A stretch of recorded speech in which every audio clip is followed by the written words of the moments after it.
Good day, everybody. It's Kristy from Okketoh. So today I'm going to do a chunky monkey chaffle, and this is how I'm going to do it. I put a half an ounce of cream cheese in a little metal bowl. When I preheat my little dash waffle maker, I set the bowl on top and let it melt the cream cheese for me so I can spread it around easy. So I got that melted. I got a large brown egg I brought up to room temperature, and then I went ahead and whisked in my little ramekin. We're going to do 1 tablespoon of swerve confectioner, 1 tablespoon of cocoa powder unsweetened, 1 tablespoon of natural peanut butter. I'm using Smucker's Creamy, a half a tablespoon of chopped walnuts. I'm using the walnut topping. It's chopped really fine. If I get one that's just chopped walnuts, I kind of tend to chop them up a little bit more.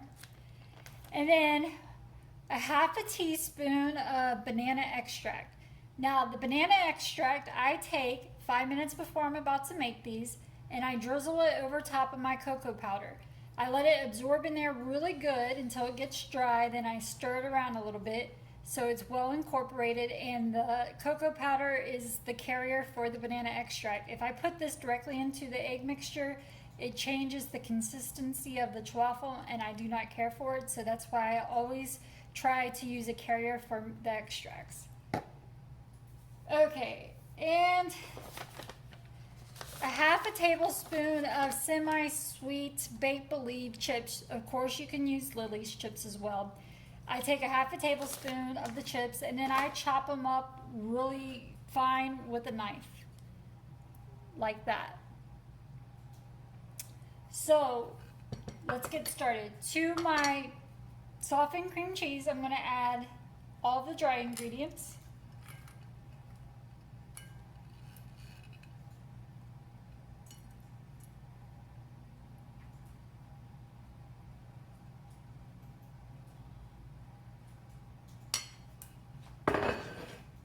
I'm gonna give it a good stir.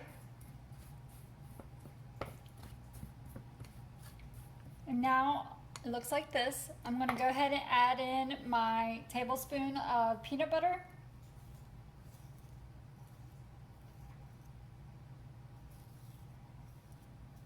And my whisked egg that's at room temperature.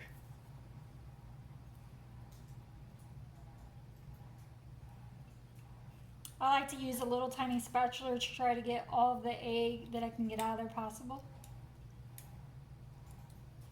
Or possibly get out of there is what I should say. Now I'm just going to give this a good stir. And as I'm stirring it, I'm pressing down to try to get all the lumps out that I possibly can from the powder and the...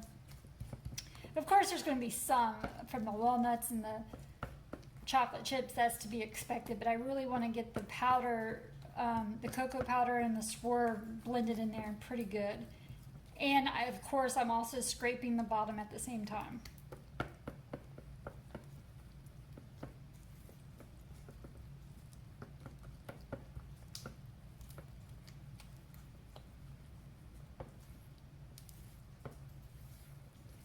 Gives you a little bit of an arm workout.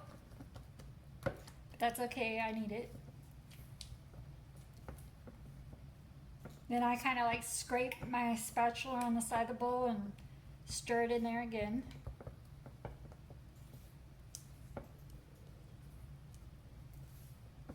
And again, my dash waffle maker has been preheating. So this is what it looks like. Kind of like a cake batter.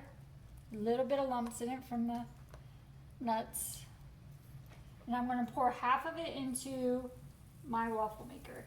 I did not spray my waffle maker.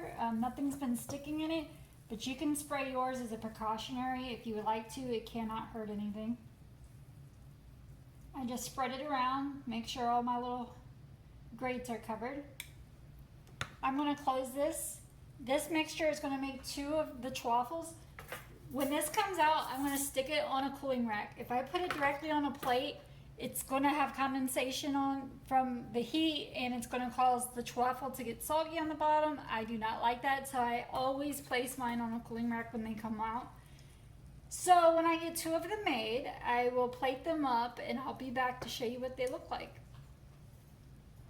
There it is, plated up. I did go ahead and drizzle a little bit of the semi-sweet chocolate chips, a little tiny bit of the natural peanut butter, and threw a little bit of the chopped walnuts on top of it. I will go ahead and cut into it to show you what it looks like on the inside, and I'll be right back with that.